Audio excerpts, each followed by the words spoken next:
बहुत समय पहले मगध राज्य के एक घने जंगल के किनारे बसा एक छोटा सा आश्रम था। वहां एक साधु रहते थे जिनका नाम था धर्मपाल। उनका चेहरा कठोर था, आंखों में एक अजीब सी चमक और मन में एक जुनून, मन की बातें पढ़ने की शक्ति पाने का।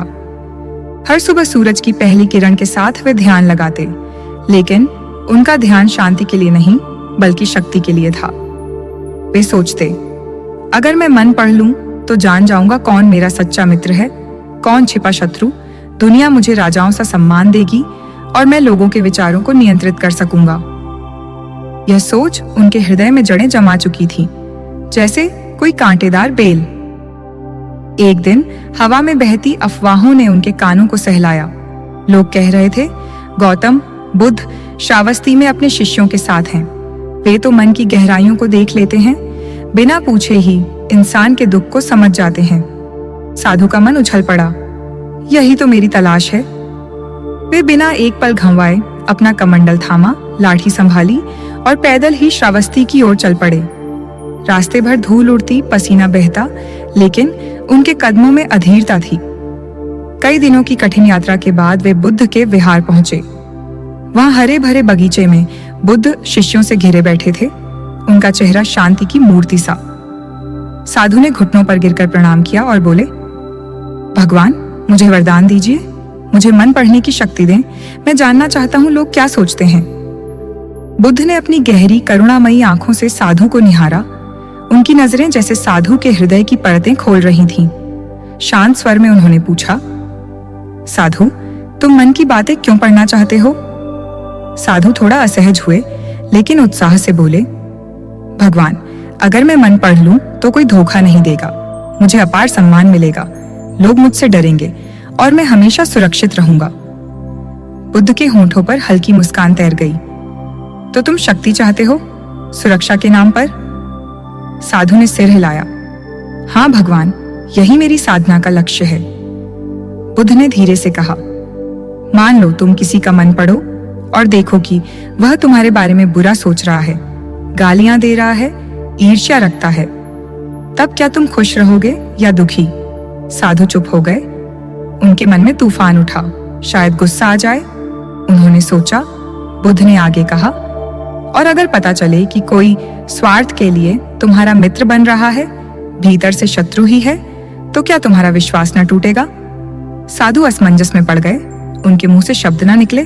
बुद्ध बोले, साधु मन पढ़ना वरदान नहीं, बोझ है। जब तुम हर मनुष्य के लोभ, क्रोध, ईर्ष्या, मोह को देखोगे तो दुनिया से घृणा हो जाएगी, तुम्हारा हृदय कभी शांत न रहेगा। साधु स्तब्ध रह गए। यह दृष्टिकोण उन्होंने कभी न सोचा था। उनके शरीर में सिहरन दौड़ी। बुद्ध ने फिर पूछा, शक्ति से करुणा आती है, प्रेम आता है, दुख मिटते हैं? साधु का सिर झुक गया। वे समझने लगे कि शक्ति पाना आसान, लेकिन उसका बोझ ढोना कठिन। बुद्ध मुस्कुराए, असली मन पढ़ना जादू से नहीं, अपने मन को शांत करके होता है। निर्मल मन बिना पूछे समझ जाता है सामने वाला दुखी है या प्रसन्न। करुणा ही सच्ची कला है। साधु की आंखें नम हो आईं। भगवान, आज तक शक्ति की भूख थी, अब समझा करुणा बड़ी है। मैं आपके चरणों में शरणागत हूँ। बुद्ध ने आशीर्वाद दिया, अपने मन को जानो, तब दूसरों का मन समझ आएगा।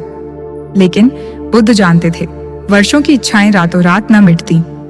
उन्होंने शिष्यों और साधु को पास बिठाया और कथा सुनाई। सुनो, एक बीज को पत्थरीली मिट्टी में फेंको, अंकुरित उपजाऊ में पेड़ बन जाए। वैसे ही लोगों के शब्द बीज हैं। तुम्हारा मन मिट्टी, क्रोधी मन अपमान देखेगा, करुणामय प्रेम। साधु मंत्रमुग्ध सुन रहे थे। बुद्ध बोले, मन पढ़ने की पहली कुंजी धैर्य। लोग तुरंत प्रतिक्रिया देते हैं, गाली पर गुस्सा, बुरे शब्द पर दुख, प्रशंसा पर गर्व। धैर्यवान चुप रहता, सुनता, समझता। इतने में एक किसान आया, चेहरा उदास, आंखें नम। भगवान, मेरा जीवन बर्बाद, फसल सूखी, बच्चे भूखे, क्या करूं? वह जोर जोर से रोया। साधु सोचे, नकारात्मक आदमी, लेकिन बुद्ध चुपचाप देखते रहे। भाई, तुम्हारे शब्दों में दुख है, लेकिन आंसुओं पीछे प्रेम। बच्चों के लिए रो रहे हो, प्रेम ही शक्ति है। किसान हकलाया, सच कहा भगवान, कोई न समझा। साधु हैरान, बुद्ध ने शब्दों के पीछे भाव पढ़ लिया। बुद्ध बोले, दूसरी कुंजी करुणा। शब्द मत देखो, पीछे का दर्द। करुणा हृदय साफ करती, भाव पकड़ लेती। उन्होंने व्यापारी की कथा सुनाई। व्यापारी गुस्से में आया, तुम समाज बिगाड़ते हो। शिष्य क्रोधित, मैंने पूछा, क्रोध क्यों? वह रोया, बेटा भिक्षु बन गया, अकेला हूं। करुणा से पीड़ा समझी।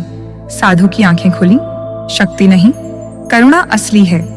लेकिन सवाल बाकी था, भगवान, धैर्य करुणा पर्याप्त? पूरी तरह मन जान सकते हैं? बुद्ध मुस्कुराए, पहले अपना मन जानो।